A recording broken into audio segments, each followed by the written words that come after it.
Welcome to Hopenning 2.0, the place where hope happens. I'm Fran, a lifelong learner and passionate hypnotherapist dedicated to helping you rediscover the power within. After 34 years of guiding and inspiring young minds as an elementary school teacher, I found a new calling, spreading hope and healing through rapid transformational therapy. Here at Hopenning 2.0, I dive deep into the journeys of recovery, resilience, and transformation. So take a deep breath, open your heart, and let's step into a space where healing begins and hope truly lives. Penny Chiasson is a board-certified hypnotist, best-selling author of Breaking the Fibro Code, and the creator of The Identity Matrix. As founder of Elite Hypno Pro, she trains high-caliber professionals to master the subconscious mind and create profound, lasting results. On the Soul Fusion podcast, Penny shares real, grounded conversations about subconscious transformation, spiritual alignment, and becoming who you're here to be, with zero fluff and full integrity. Welcome to Hopenning 2.0. Hello, everyone, and welcome to the Hopenning. This is the place where hope happens when we open our minds and hearts to it. And I'm so excited because today I have a fellow hypnotherapist here with me, and her name is Penny Chiasson. Hello, Penny, and welcome to the Hopenning. Fran, I'm excited to be here. Have already been having fun, so I just know the energy is going to be great through this whole conversation. Thanks, Penny. And you are so humble because I just messed up on your name. But yes, you are from Philadelphia, Mississippi, as a matter of fact. I couldn't place your accent because I'm pretty good with accents and where they're situated, wherever, especially in the United States. And I couldn't place it. So we talked a little bit off camera about Philadelphia, Mississippi, and some of the things that are going on there right now, which it kind of is similar to what is going on in many parts of the world. But it's a pleasure to have you here, Penny. Thank you for joining me. Thank you for inviting me. I really look forward to our conversation today, and I love the title of the podcast because that's the reason we do what we do, isn't it? Right? The hope that comes from Yeah. hypnotherapy. And you've talked about it before. I've talked about it before. Sometimes all you need to do is rip off the band-aid with hypnosis. And there's so much discovery there, and it's so efficient in finding out the root of your problems, whatever the problems may be. And not only that, Penny, you train other people to become hypnotherapists. Is that correct? That is correct. And we're just currently going through a entire up level in that process as well. It's been a labor of love for the last year.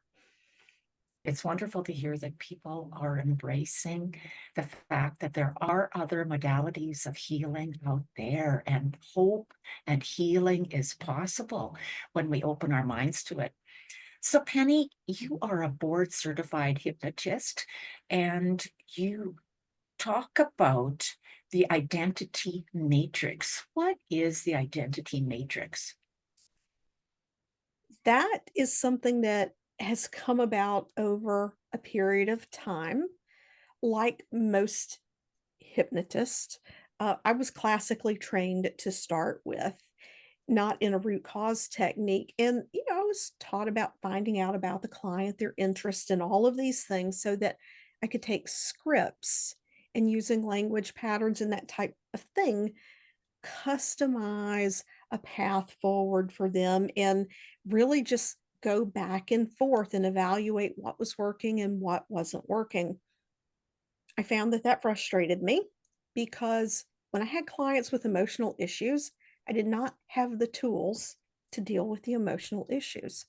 So then I got my advanced training in five path which is a root cause process. It includes something similar to the RTT that you're involved with. And then there are some other layers as well. It's a process. And it was really, really good. I was getting faster results, but people would come to me with, um, they would want to fix a lot of things. And I had an opportunity. I recognize now what a blessing it was. I had an opportunity that not many people have, in that I, showed up and was authentic and honest and integrity in a group coaching program I was in. And I was asked if I would become their official referral hypnotist. So I would be in the group, participating, watching other people, see the challenges that people faced. Then they would reach out to me, they would do the hypnosis, and they would go back into the group. And I was seeing how they were integrating and what they were sharing.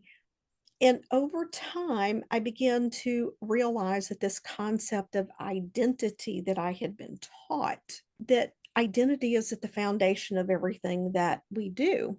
And as my clients came to me, they didn't want to fix just one little habit. They wanted a full system reboot.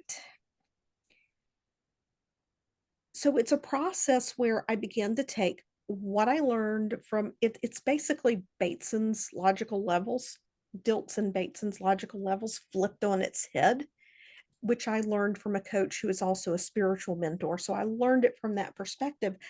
I took that and the understanding of how we have different layers of belief. And some of those beliefs are about our identity and who we are, and that tunnel vision of what we're capable of that becomes our blind spots. And then the actual beliefs and the habits on the actions we take, and whether or not we trust ourselves and believe in ourselves enough to follow through on that.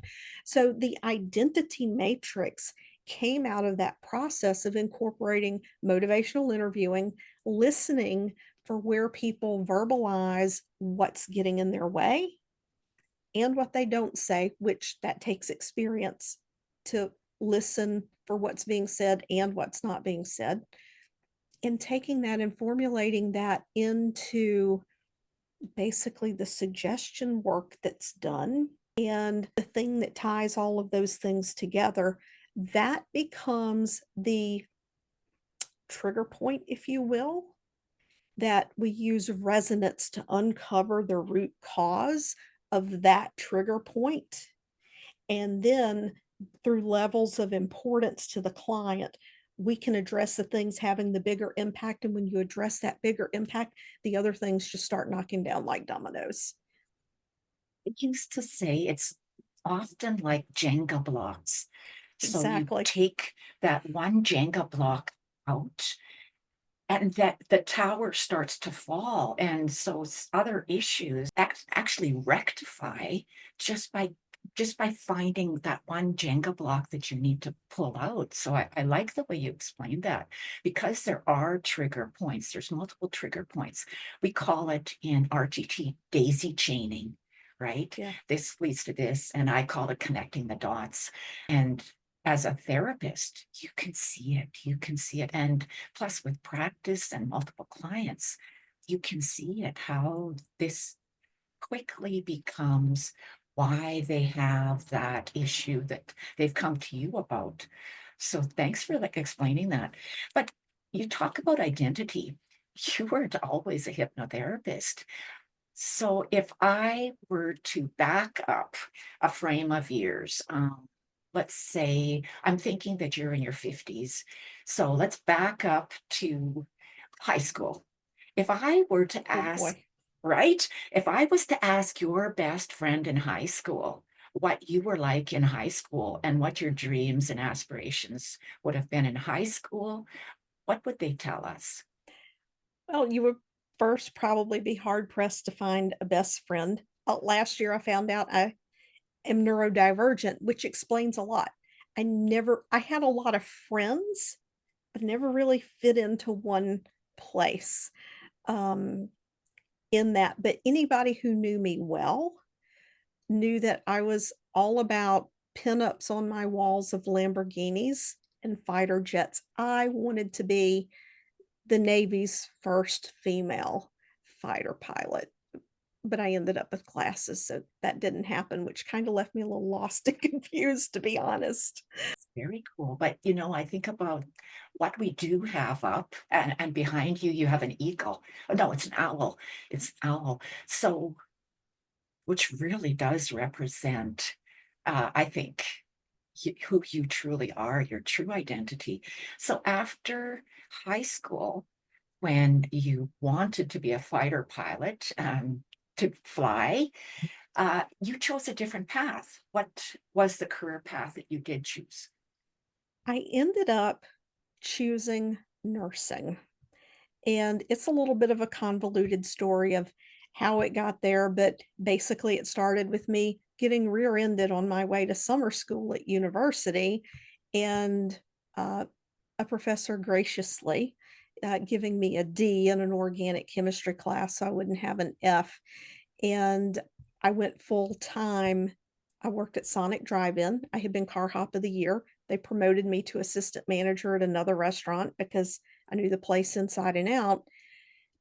And 2 days full time in that job at $5.35 an hour, you know, 12, 16, 17-hour days some days.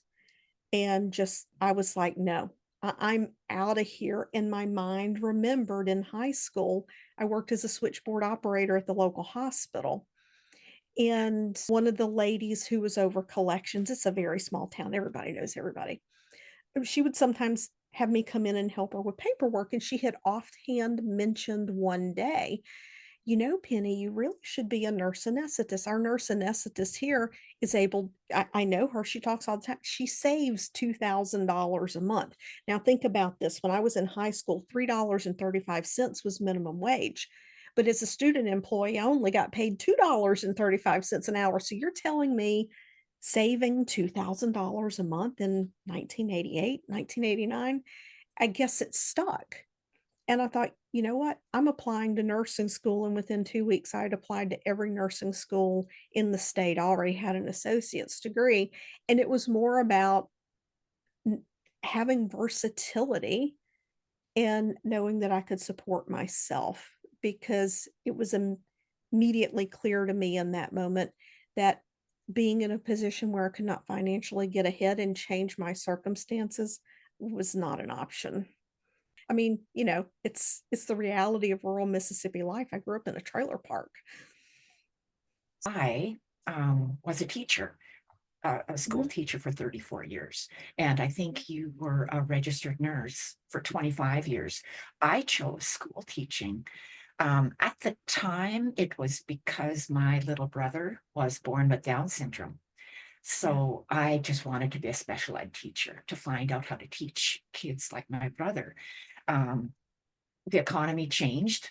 There was no more special education. It was just education Right. and integration. So I became a teacher and I stayed with it. So if you look at your humble beginnings and then nursing and now training hypnotherapists. Yeah. So, well, first and foremost, it was about being able to take care of myself. And not long after I got out of nursing school, I was feeling this pull. I'm just going to say it flat out. I am a spiritual person, and apparently I have been playing in the spiritual realm for a couple of decades before I realized I was a spiritual person. But my soul, something was pulling me to leave Mississippi. There's something more than this. And there's nothing wrong with my life. My family loved me, the whole 9 yards. But there's something more than this. I was restless. I took a travel nursing assignment, ended up in Connecticut, where I met my soulmate. I met my husband in Connecticut. But it also put me in a place where there were 3 anesthesia schools within a 2-hour drive. So I was like, this is interesting, and then my husband received a diagnosis of multiple sclerosis in 1997. Coming back to identity, I just want to touch on this for anybody listening. The most powerful thing that man ever did for himself was he did not assume the identity of someone who had MS. to meet him today, you wouldn't, he's been living with all this, you wouldn't know he had it. But that was an impetus for me to say, okay, because I mean, I'm pragmatic. I know what the odds are because we don't have control. And I thought, okay, we have 3 children now. I have 2 sons from his first marriage, and then our son together. And I'm blessed with that family. But I thought, what happens if I need to support all of us? So that lit the fire under me to go to anesthesia school. And I loved giving anesthesia.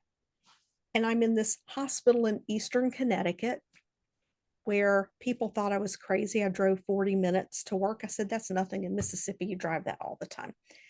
But I drove there because of the skills that I was going to be allowed to practice with that anesthesia group. And every so often, I would have a patient come into the operating room, and I don't have a blank piece of paper. Everything around here has privileged information. I can't hold it, but they would come in with a little piece of paper pinned to their shirt. They would say, "Dear anesthesia, please read these statements to me 5 times as I go to sleep and 5 times as I wake up." I thought, well, this is weird, but I would do it. I would whisper in their ear as I'm putting them under anesthesia. They woke up more calm, more relaxed, didn't take as much pain medication, and they were still comfortable, like they weren't any less comfortable than my other patients. I thought, well, this is interesting. And then one day I sent for a patient, and the OR transport's like, oh, it's going to be a few minutes. They're getting their Reiki session. And I'm like, they're what? Okay, whatever that is. As I had a series of those patients, they too took less pain medicine and they were out of recovery room faster. So, having no clue what Reiki was, I took a Reiki class at the Chi Center at the hospital, the Center for Healthcare Integration. And I guess that really opened the door for me for complementary techniques. But the biggest motivator for hypnosis, we had a never event at the hospital where there was a combination of narcotics and benzodiazepines administered in close timing. And I thought to myself, as a nurse anesthetist, I learned a lot of things about pain management I didn't know as a nurse. I'm going to create a continuing education program for nurses so that I can just teach them real world things to know, other than you read your drug decks, you know what the complications are, and you follow the orders. Like, it would help nurses to be much more effective and safe at the same time that we just weren't taught. When I went down the rabbit hole of research for complementary therapies, I found thousands, and I mean thousands of published articles on hypnosis for pain and for nausea. And it blew my mind. I'm like, I was never taught this.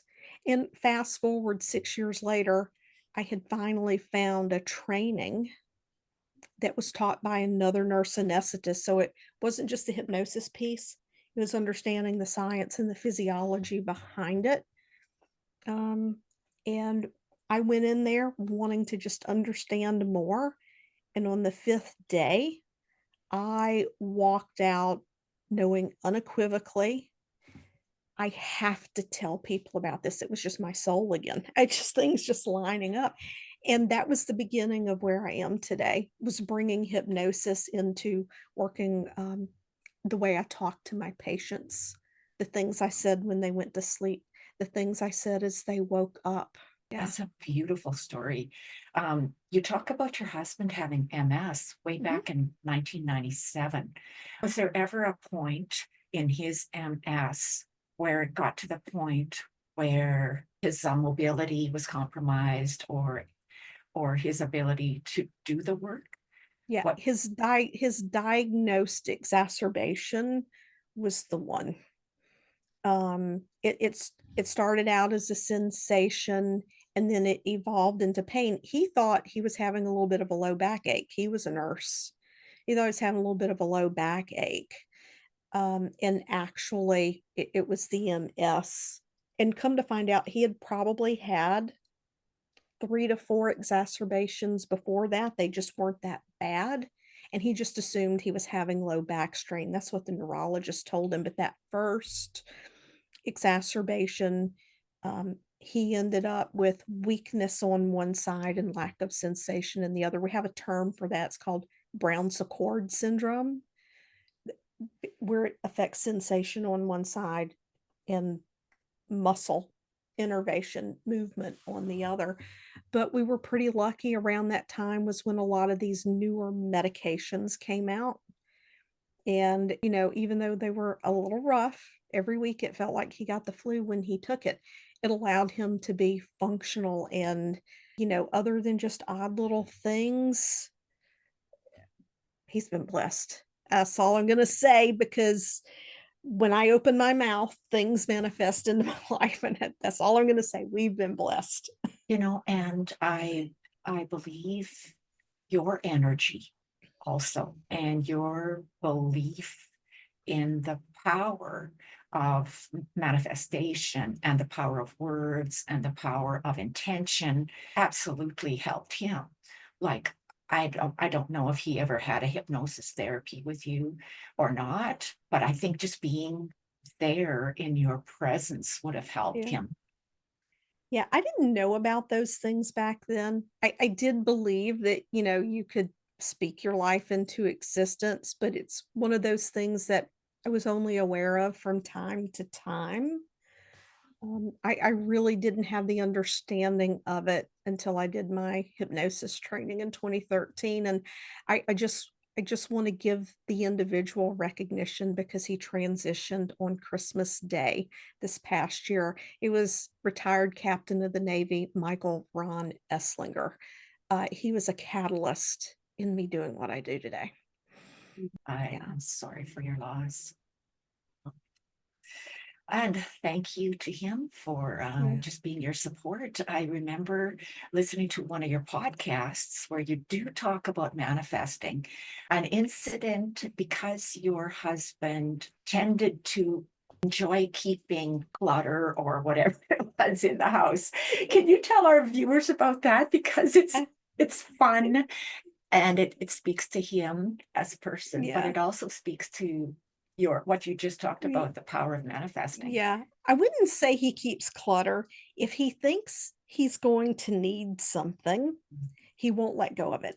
I mean, it's sometimes it's difficult to let go of things, and we really downsized when we came here from Connecticut. But um, so I was on my own personal transformation journey at this point, and I had learned about manifesting and speaking things into existence. But I had gone into the coaching group one day to share a post, and the intention of the post was to show how far I had come.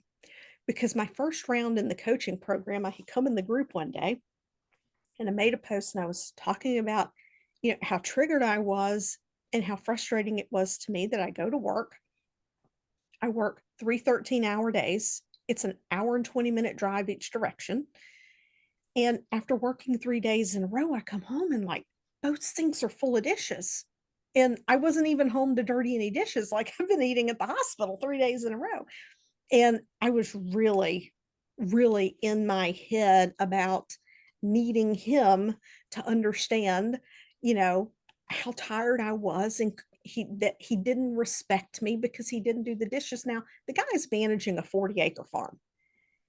He's trying to get things under control with the bush hog and cattle and chickens and all the things. It's a menagerie around here.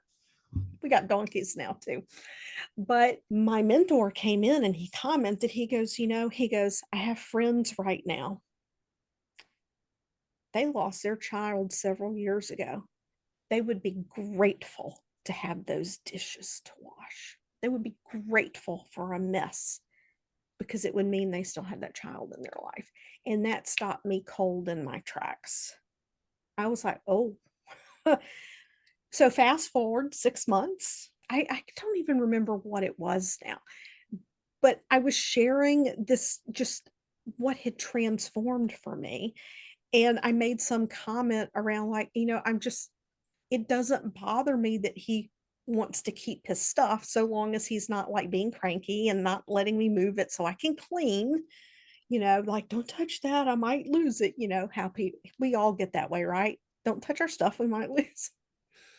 But I was like, I'm just like, I'm totally cool with it. Like, it's not even something I'm going to give my energy to.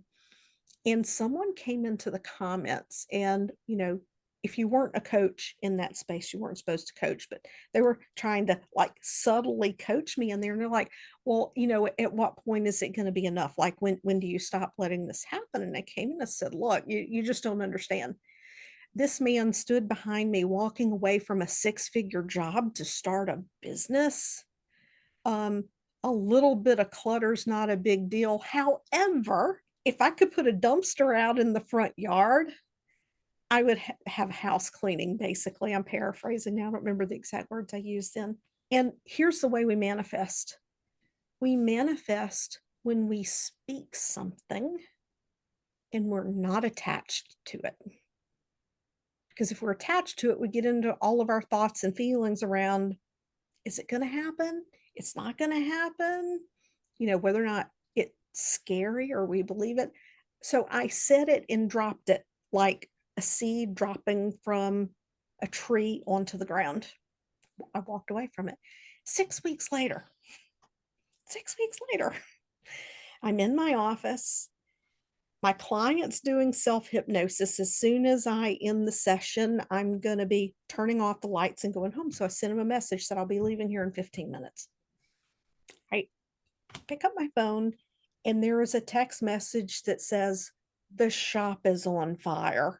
The fire department's on the way. And immediately my heart stopped because I know him. He used to be a volunteer firefighter, but I know him. He'll think he can do things on his own. And so I'm sitting here attempting to stay as grounded and in my peace as I can for my client. And I finished the session. They never knew anything happened. And I get home and his side-by-side, his ATV, it spontaneously combusted in the workshop. He had gone off somewhere.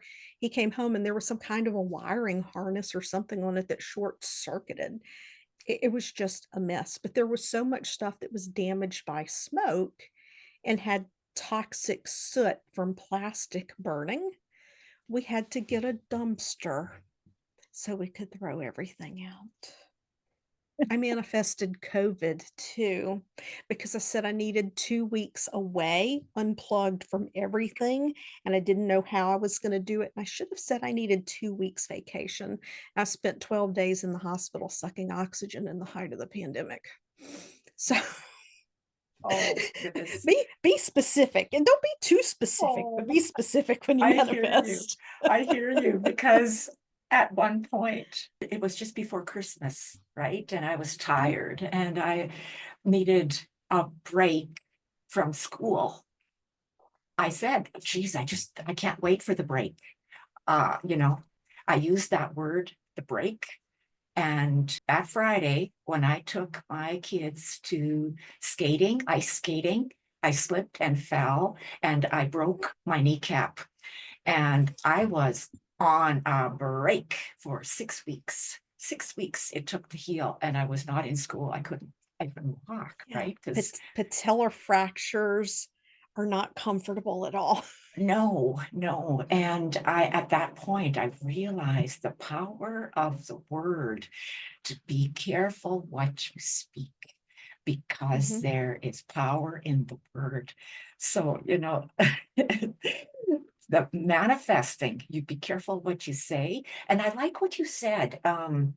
You say it and then you drop it. So it goes either way. It could be in a way that gives you something that's very good, or something that's not so good that you would not have chosen. So, I mean, let's talk a little bit more about manifesting. Do you have a course on manifesting?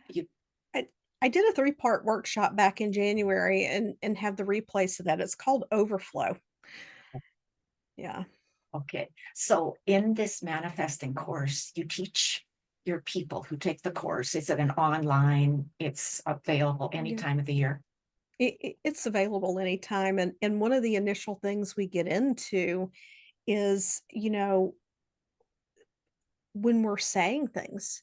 You know, how do you say them and do you believe it? Because a lot of people where they get hung up on manifestation is they set an intention to manifest something that is so big, it stretches their nervous system. It triggers their fight or flight because they may have a subconscious belief or experience that they're not even aware is there that defines what it is to be a good person, an acceptable person. You know, the typical stories we hear around money that rich people are evil and people who are wealthy didn't get it honest, or if you don't work hard for your money, you didn't really earn it, things like that.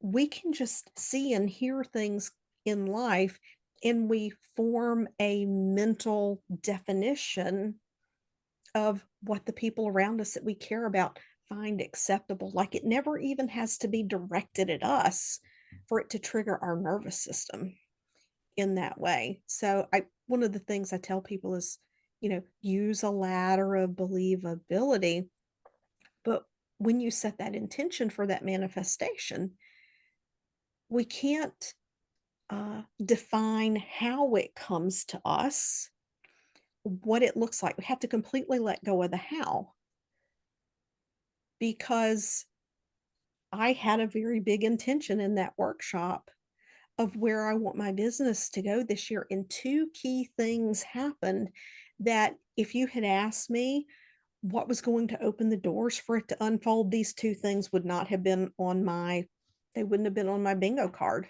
So we had to let go of how, and then we can see opportunities and we can receive things that we wouldn't have received if we said, it has to be this way. I want 10 clients this month, or I want to make this many sales this month, or I want to go to Bermuda and it's going to happen this way. Well, what if you ended up working with a client and they're like, oh my God, the results you got me were so amazing. You know, we have a second home in Bermuda. I want to gift you a weekend. You let me know when you want to go. And if it doesn't conflict with our schedule, the place is all yours. All you have to do is fly there. But if I was dead set that I have to save the money to book the trip, I'm pushing that out. Does that make sense? Do you attach a number ever to your manifesting? Like whether it's a dollar sign or whether it is a number of clients or that type of, do you attach a number? That's a very good question because we don't know the timing. We don't know the timing. So I used to put a dollar amount, and if I would put a dollar amount, it would be something like a $20,000 month or something better. I don't do that anymore. Instead, I approach my business from service. How many people can I go out and help today? What can I say that will make a difference in someone's life? And know that by being open to service and at the same time having a mechanism in place where people can reach out to me and pay me to work with me, that is going to show up. But I learned several years ago that approaching business from the perspective of how do I make money today, that's saying I don't have money or I don't have as much money as I want. Whereas if I go out and say, how can I be of service today? How can I let people know how they can achieve this today? And that's the way I approach it. Now, we have to, if you run a business, if you're running a legitimate business and not a hobby and you're not freelancing, there are certain metrics you have to meet to sustain the business and health insurance and your income and those types of things. But I don't operate the business from, I have to have this much. So my goal for 2025, I had 2 words of the year, not one: compassion and visibility. And my word of the year was visibility. I said, I don't know what this is about, visibility. And the week that well, it wasn't the week you had reached out to me about the podcast, but the week that I filled out and scheduled for this podcast, I had multiple podcasts that I filled out for, and none of those came from my direct outreach. And not being in the energy of pushing and chasing people to be on podcasts, it's naturally coming to me. And that means trusting yourself. It doesn't mean I sit back and do nothing, though. I show up. I work with people. I help people. I'm on social media. I have the podcast, have a YouTube channel. Nothing happens in a vacuum. And if we're serving, as long as we're open and we're not closing ourselves off to it, we'll receive, because everything happens in exchange. That's beautiful. I love that. Um, so you authored a book, Breaking the Fibro Code. What is your book about? Before I went down the journey I'm on now, in anesthesia, I worked with a lot of clients with hypnosis. I took that awareness into my hypnosis practice. I would take referrals for chronic pain, other health issues. And what I found was, um, I ended up having a lot of clients who were predominantly women who would come to me for things like confidence, motivation, not being able to sleep, just being generally frustrated. And some of them didn't even tell me that they were dealing with chronic pain issues or fibromyalgia. And by working through the other issue and taking them through a process that allowed them to process through the emotional component and shift their belief around themselves, their pain went away. One of the women was 44 years old. She was on disability for bilateral, they called it arthritis. She had bilateral knee pain, but she also had the brain fog and all the other things that go with it. She didn't have a formal diagnosis of fibromyalgia, but as an anesthesia provider, I could look at the whole picture and say, yeah, she hasn't connected the dots and gone to the doctor with it, but I could see it. We did our root cause work, but then we did a forgiveness session around her mom. When she came back after that forgiveness session with her mom, she didn't have her walking stick. She was walking just fine. I'm like, whoa, what is going on here? Where's your pity stick? That's what she called it, my pity stick. Where's your pity stick? She goes, I haven't had pain. It's gone. She said, I know it's only been a week, but I'm thinking about going back to school to finish my degree and repairing my relationship with my mom. I was like, oh, holy moly. Yeah. Holy moly. So I thought, you know what? What a great way to have the best of both worlds, help people with the emotional work and help them get past chronic pain simply by working through the emotional piece and the energy piece.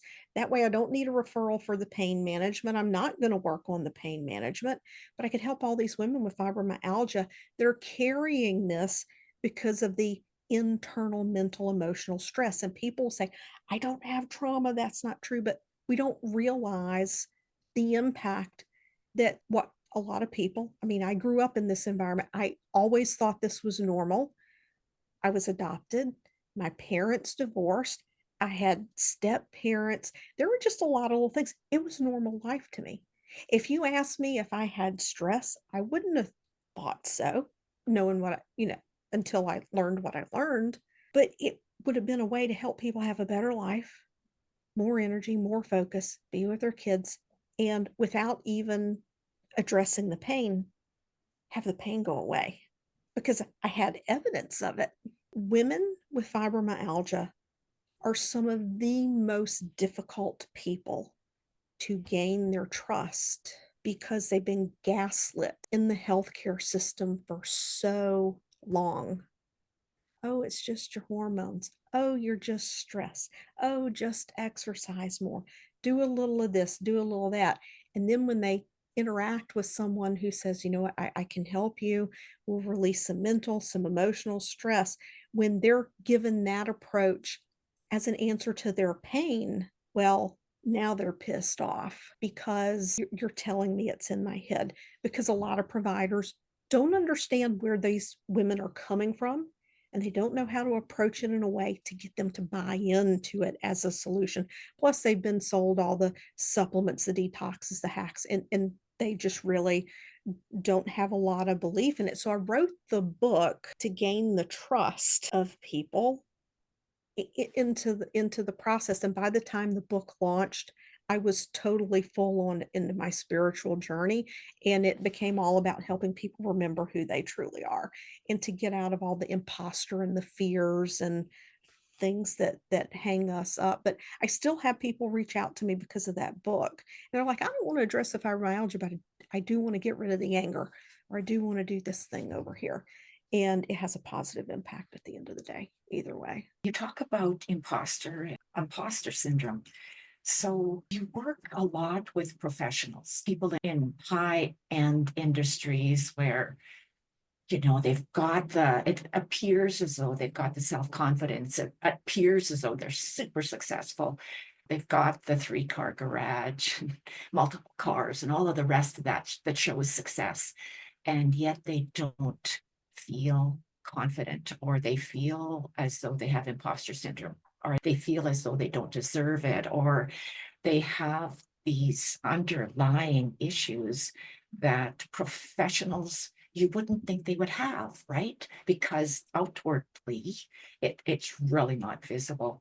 So what do you do with these professionals, especially for men? It's hard for them to say out loud that they feel like they're not good enough, that they're not worthy, that there's something wrong, but they just can't pinpoint it.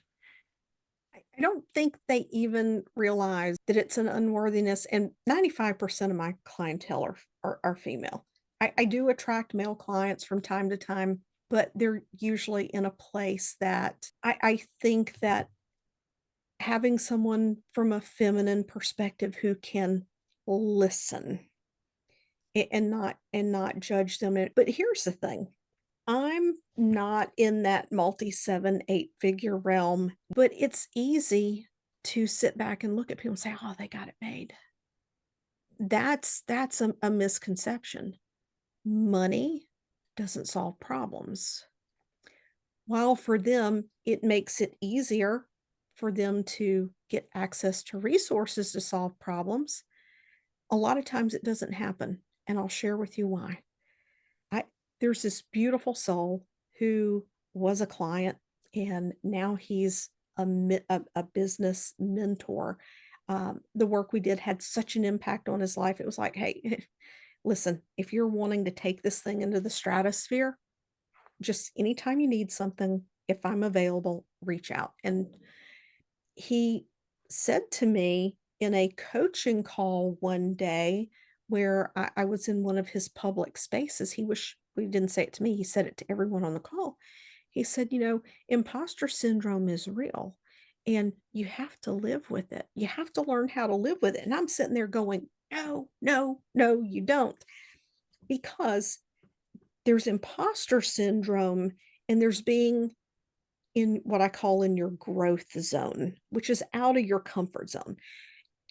We can't grow if we're not in a space where there are people we are rising up to meet, which we can have the honest assessment and realization, oh, I don't quite have those skills yet.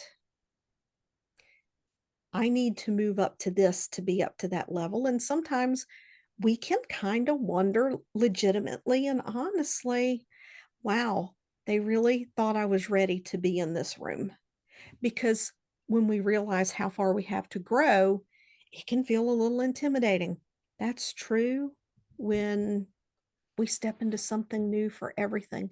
I speak to my hypnosis students about this. I'm like, you know what? When you learn to tie your shoe, there was probably a lot of tears and frustration before you figured it out, but now you don't think about tying your shoes.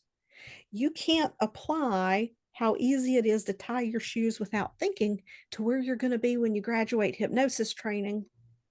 You have to have grace with yourself to learn. And I don't know why, as adults, we think it should be instantaneous, it should be easy, but we do. All that aside, imposter syndrome that gets us into trouble is I'm not good enough. I shouldn't be here. I don't deserve to be in this space. And some people can well-meaning think, I don't believe I've put the value out into the world or the impact that these other people have, and I'm really not sure I should be in this space. Like it part of it's like an humble and an ego thing. But when we say those words to ourselves, I don't deserve to be in this space, our brain, you call it daisy chaining, I call it emotional resonance. The brain is going to go, oh my God, I don't feel good enough. I don't deserve this. I don't deserve this. And then it's going to connect with a time in the past when you didn't deserve something and another time in the past where you felt like you didn't deserve it. Or maybe you did get something and someone thought that maybe you didn't do something the way that you should have done it and they take it away from you.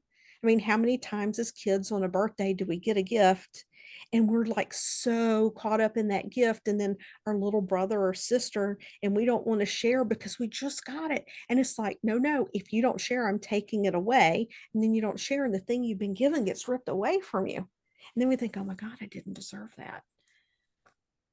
Our mind connects all these dots. And then where we never had a problem before, all of a sudden we're sitting here, we're really successful. We have a trigger, and it's as if the walls are caving in on top of it. So that's one piece. It's something out of the blue can happen. The other thing is I have found is that most entrepreneurs are, I think it's some 68% are self-made. The ones who become millionaires, 68% of millionaires are self-made. They weren't born with the wealth. They have created that business to be in control of their destiny. We don't have the belief that we need to be in control unless we're afraid of something. So for some of them, their business becomes their therapist. Not until they get frustrated to the point that something's not working anymore that they'll reach out, unless they've already been on the growth journey for a while. And hopefully it comes, right? Hopefully the Yeah. growth Yeah. journey comes without a big fall. Yeah. Yeah. And I think that for most people it does. We all come out of the same bucket. We really do. I mean, if we all consider that we're a soul and, we came here from something greater, we all truly came from the same bucket. It's, you know, what we were put here to learn and the dirt that we were planted in to sprout from, it shapes how we move forward. Very So, much so. The dirt that we were placed in so much. You talk about the soul. So let's talk about the Soul Fusion podcast. yeah. You have recorded over 200 podcasts so far. And That believe it or not, there are times when I'm like, oh my God, what am I going to talk about today? All evidence to the contrary, I have a lot to talk about. oh, it's wonderful. And why did you choose the name the Soul Fusion? That was a little bit of an evolution, but soul fusion came from basically the concept. I didn't want to lock myself into a hypnosis box. I didn't want to lock myself into an entrepreneur box. And I didn't want to lock myself into strictly a spiritual box. So everything that we do is an expression of our soul, whether we choose to realize it or not. And everything comes back to soul, our mental, emotional, physical, financial, spiritual, everything comes back to that. So I wanted it to definitely represent my belief in the soul, but I wanted it to encompass other things. So soul fusion. I love Yeah. that. I love that. And very much the same reason that we chose hope as our, our route, because we can find hope in so many places. And sometimes the person who's listening to the podcast or the vlog needed to hear that particular thing that we needed to talk about that day. We talked about the identity matrix. We talked about your book, Breaking the Fibro Code. We talked about the Soul Fusion podcast. Where can they find you in a spot that's easy to get to all of these things? Probably the easiest place is Instagram. I don't necessarily post there every day, but within the highlights, you can kind of click through things, see what's going on, find different links. I post things in my stories. Contrary to what most brands do, I share my real life because my message is mostly about authenticity and living true to yourself. And I don't hide who I am from the world. So you might see pictures of donkeys and cows and God knows whatever else over there, but it's both and we can Okay, have a successful life and business and be ourselves at the same time. right. The life we have is the one not out there, it's the one right in front of us. And to Yeah. embrace that. So, where can we find you on Instagram? What do you go Yeah. by? It's at Penny dot Chiasson, Chiasson, ass on is the way it's spelled. Yeah. And do you have a website? Yes, it's my name, pennychiasson.com. What is your last word of hope for our viewers and listeners? You talked about a lot of different things.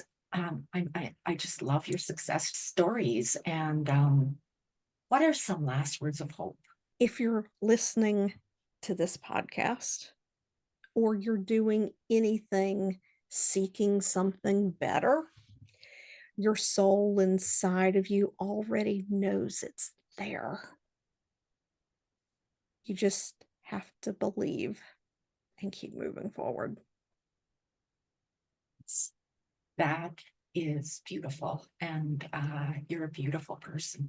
Thank you for spreading your joy here, your hope, and just continuing to be a light for others that are seeking in whatever way. Fibromyalgia, chronic pain, all of the other things we talked about, imposter syndrome, anxiety, all of those things that seem to be a human condition that sometimes it becomes difficult for people to manage on their own. And I want you all to know as well that there are ways of reaching out, whether it's to Penny or whether it's to myself, that hypnotherapy does an incredible job of finding out the daisy chain or the emotional resonance or wherever it is that is causing your pain. So thank you. And if you enjoyed hearing about us today, and please subscribe. It goes a long way to providing hope for those who might need it at that particular point of time. It'll help Penny, it'll help myself to get the word out there that there is hope. Don't give up hope. Just believe. Power of belief. Thank you, Penny, for coming and joining us. And good luck to you and whatever you do, and all of my blessings to you as well. Thank you. I really had fun with the conversation. Me too. Bye-bye. Bye. This podcast and Inspired Healing Hypnotherapy do not provide medical advice. The information included here is not limited to text, graphics, images, or other material contained, and are for informational purposes only. No material in this podcast is intended to be a substitute for professional medical advice, diagnosis, or treatment. Always seek the advice of your physician or other qualified healthcare provider with any questions you may have regarding a medical condition or treatment, and before undertaking a new healthcare regimen. And never disregard professional medical advice or delay in seeking it because of something you have heard on this site.